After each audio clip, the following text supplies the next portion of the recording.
अस्सलाम वालेकुम नाज़रीन, मैं हूं आपकी होस्ट डॉक्टर कपूर की चंचला और आप सबको हमारे इस प्रोग्राम हेल्थ फॉर ऑल में खुशामदीद। आज फिर से हम आपके लिए एक नया प्रोग्राम लेके आए हैं। आज का टॉपिक मलेरिया के ऊपर है। तकरीबन हर साल मलेरिया की वजह से पूरे दुनिया में 29 करोड़ लोग इन्फेक्टेड हो जाते हैं और जिससे तकरीबन 4 लाख लोगों की वफ़ात भी हो जाती है। लास्ट 3 महीने के अंदर अंदर पाकिस्तान में 20,000 लोगों को मलेरिया हो चुका है और इस मलेरिया की वजह से काफ़ी लोगों की वफ़ात भी हो चुकी है पाकिस्तान के अंदर। तो सबसे पहले हमें जानना है ये मलेरिया है क्या चीज़ और इसके क्या क्या साइन सिम्टम्स होते हैं और हम इस मलेरिया की बीमारी से किस तरीके से बच सकते हैं। बेसिकली ये जो मलेरिया है ये एक किस्म का पैरासाइट का इन्फेक्शन होता है। पैरासाइट एक बहुत ही छोटा सा बैक्टीरिया तो नहीं कहेंगे, पैरासाइट एक अलग ही चीज़ होती है जिसको आप खाली माइक्रोस्कोप में देख सकते हैं, जिसका नाम फीमेल एनाफिलीज मॉस्किटो है। उसी के अंदर इन्फेक्शन के ज़रिए पहुंचता है उसके खून के अंदर। अगर आपको यही मक्खी किसी भी जगह पे बाइट कर ले तो फिर आपको मलेरिया हो सकता है।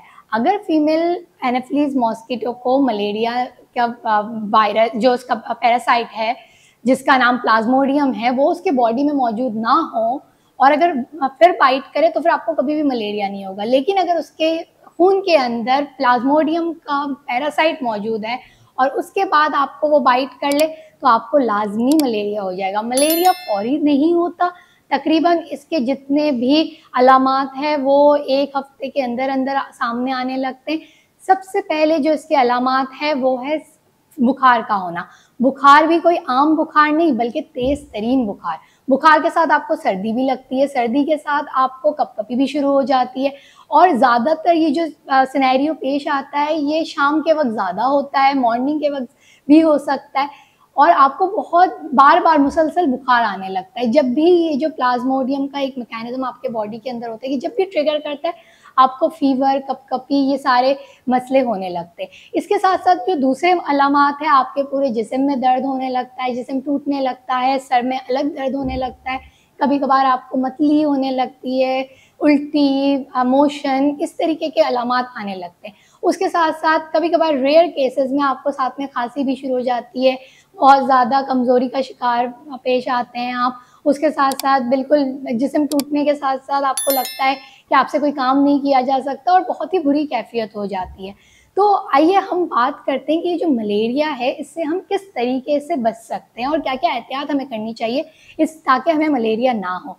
सबसे पहले अगर मैं एहतियात की बात करूंगी तो आप लोग जो पानी भर के बाल्टियों में छोड़ देते हैं ऐसा कभी ना करें, क्योंकि इससे जो है वो मच्छर वगैरह पैदा होते हैं और फिर मच्छर की वजह से मलेरिया हो सकता है आपको।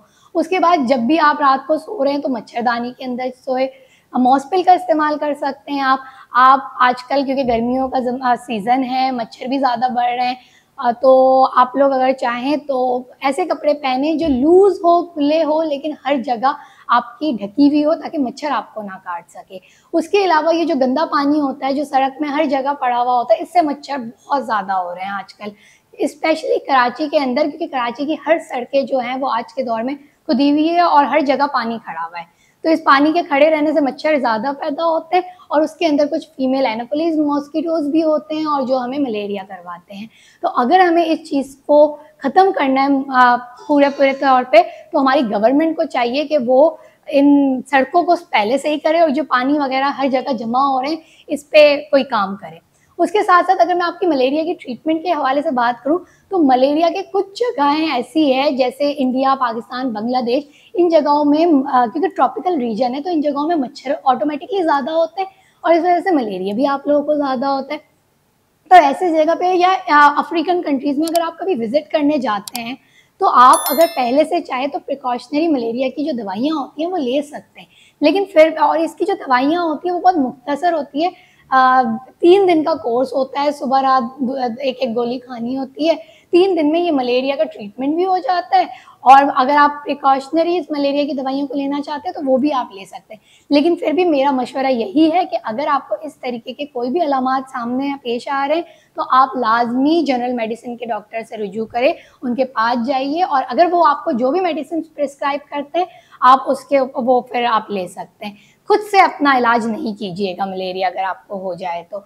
उसके साथ साथ मलेरिया की अलामत अगर बहुत ज़्यादा सिवियर होती है तो हम मलेरिया के इंजेक्शंस देते हैं, और अगर वो सिवियर इतने नहीं हो, कॉमन हो, तो हम उनको सिंपली ओरल दवाइयाँ 3 दिन के लिए दे देते हैं। अगर हम मलेरिया के टेस्ट की बात करें तो मलेरिया जब भी हमें होता है तो हम एक सीबीसी करवा के देख लेते हैं, और सीबीसी के साथ साथ एक टेस्ट होता है MPICT, जो बहुत ही कॉमन टेस्ट है जो मलेरिया के लिए हम पाकिस्तान में तकरीबन करवाते हैं। लेकिन मलेरिया के कुछ और भी टेस्ट होते हैं, जैसे कि हम थिक एंड थिन फिल्म बनाते हैं और उसको माइक्रोस्कोप में देखते हैं कि मलेरिया का जो पैरासाइट है वो वहाँ पर मौजूद है हमारे ब्लड में या नहीं है।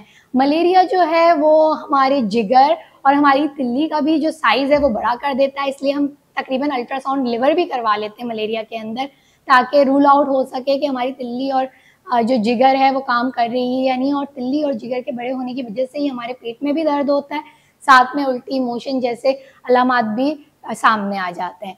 तो मैंने आपको जितनी भी आज एहतियात बताई है, आप लाजमी इन एहतियातों को फॉलो करें, क्योंकि आजकल पूरे पाकिस्तान में और स्पेशली कराची में मलेरिया के केस बढ़ते जा रहे हैं।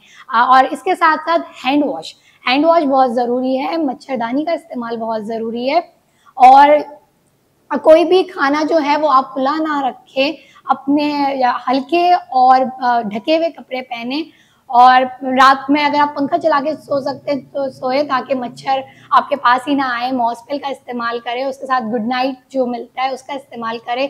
कभी भी खड़ा पानी ना छोड़ें, अगर घर के सामने कोई गंदगी है या पानी जमा हुआ है उसको जितना साफ़ कर सकते हैं उतना करें।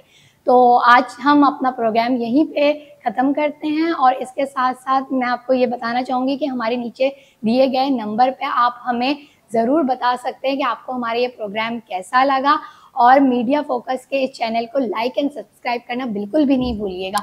तो आज के लिए बस इतना ही। इसी के साथ साथ आप इजाज़त दीजिए अपनी होस्ट डॉक्टर कपूर की चंचला को। अल्लाह हाफ़िज़।